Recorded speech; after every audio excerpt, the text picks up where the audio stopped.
दोस्तों, आज की कहानी है। बहू, आज से कोई भी बात पर तुझसे झगड़ा नहीं करूंगी। दोस्तों, कहानी शुरू करने से पहले अगर आपने हमारे चैनल को सब्सक्राइब नहीं किया है तो सब्सक्राइब कर लीजिए ताकि आपके पास पहुंचे हर नया वीडियो। दादी माँ के रोब के आगे माँ की दबी दबी गुटी गुटी आवाज सुन सुन कर प्रिया उधड़ होती जा रही थी। बात बात पर दादी को जवाब देना, चिल्लाना, लड़ना, झगड़ना जैसे उसका स्वभाव बन गया था। सुशीला जी यथा नाम तथा गुण नाम, सुशीला नाम के अनुरूप ही उनके गुण। गृह कार्य में इतनी दक्ष कि कभी सासू माँ को शिकायत का मौका ही नहीं दिया। फिर भी पता नहीं क्यों कल्याणी जी को बात बात पर उलाहना देना अपना अधिकार जान पड़ता था। जबकि सुशीला जब कभी भी माँ जी किसी गलत बात पर उसे बातें सुनाती या कुछ गलत शब्दों का प्रयोग करती तो वह उनके चुप हो जाने के बाद उन्हें समझाने का प्रयास अवश्य करती। कल्याणी जी को सुशीला की बात समझ भी अवश्य आती, लेकिन वही कहना कल्याणी जी का काम था सुनाना और सुशीला जी का काम था उनकी बात को सुनना, समझना और तर्क संगत बातों से उन्हें आश्वस्त करना। यही कारण था कि सास बहू की जोड़ी लाखों में एक थी।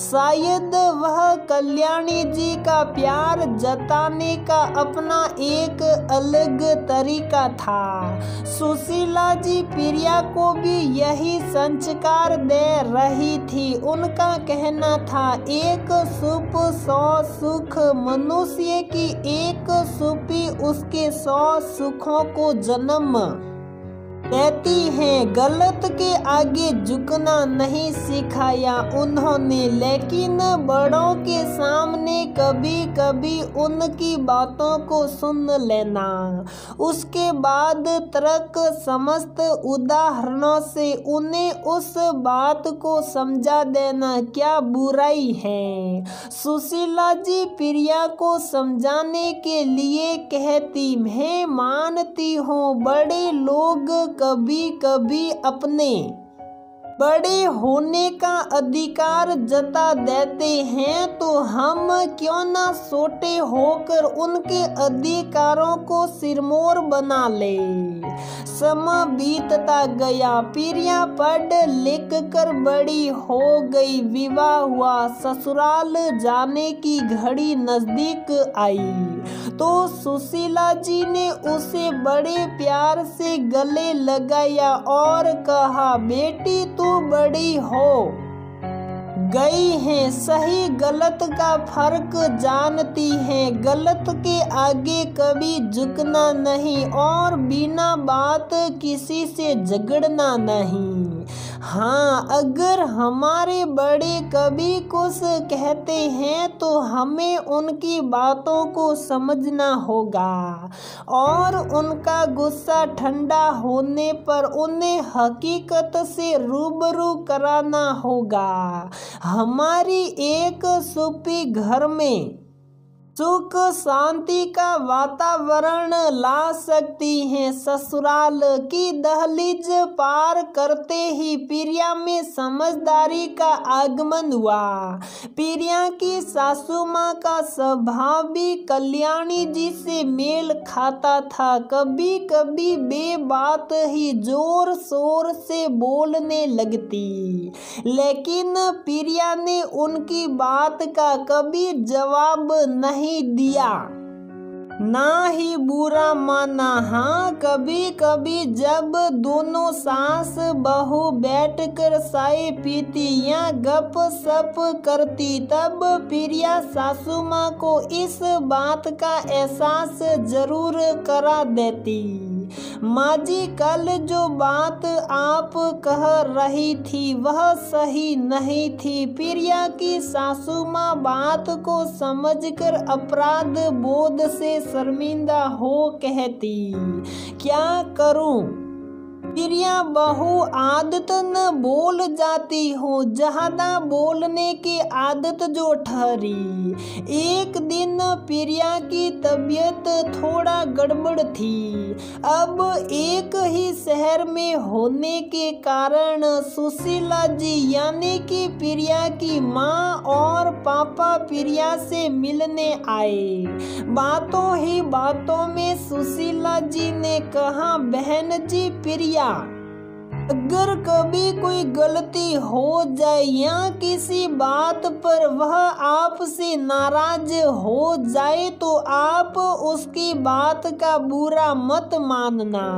बच्ची हैं, अभी कभी कोई गलती हो जाए तो उसे अपनी बच्ची समझकर माफ कर देना या फिर आप उसे सजा दे देना, मगर अपनी बच्ची की तरह उससे बड़े प्यार से रखना। प्रिया की सासू माँ ने जोर का कहा लगाया और कहा, अजी समदन जी, आपकी प्रिया अब बच्ची नहीं रही, अब इतनी सयानी हो गई है कि मुझे मात दे देती हैं। आप नहीं जानती, जब मैं नाराज होती हूँ तो वह मुझे कभी जवाब नहीं देती है, लेकिन जब कभी मैं उसके साथ बैठकर बातचीत करती हूँ तो वह मुझे मेरी गलती जरूर बता देती हैं। सुशीला जी मन ही मन आनंदित हो रही थी। तभी पीछे से उनके पति देव ने चुटकी लेते हुए कहा, अजी बहन जी, ये तो फसल है, जो बोएंगे वही पाएंगे। ये गुण तो प्रिया ने सुशीला जी यानी कि अपनी माँ से सीखा है। नहीं, हमारी माँ तो इतनी तेज तर्रार थी कि सुशीला अगर सुशील ना होती तो हमारी घर गृहस्थी कभी की बिखर गई होती। प्रिया की सासू माँ ने सुशीला जी का हाथ थामते हुए कहा, बहन जी, थोड़ा सा अपना गुड़ उधार दे दो, हमारी पीढ़ियां सुधर जाएगी। सुशीला जी ने गर्व से सर उठाते हुए कहा, अब इस उम्र में आप को मुझसे मेरे गुण उधार मांगने की जरूरत नहीं है। मैंने अपनी साया आपके घर आंगन जो भेज दी है। मैंने अपनी बेटी को दहेज में एक सुखी परिवार मंत्र जो दिया है, वह क्या बहन जी, बस एक सुख सौ सुख। प्रिया की सासू माँ निरुत्तर थी, किंतु आंतरिक रूप से संकल्पप्रत थी परिवार सुधार की और अग्रसर। परिवारों में संस्कारों का आदान प्रदान जो हो गया था। सचमुच प्रिया जैसे संकल्प वाली बहू और उसकी सास जैसी सुधारवादी महिला अगर हम परिवार में आ जाए तो हमारा समाज कभी भी सास बहू के झगड़े के दंश से ग्रसित ना हो। तो दोस्तों, हमारी ये कहानी यहीं पर समाप्त होती है। अगर आपको हमारी ये कहानी पसंद आती है तो प्लीज वीडियो को लाइक करें, शेयर करें और हमारे चैनल को सब्सक्राइब जरूर करें।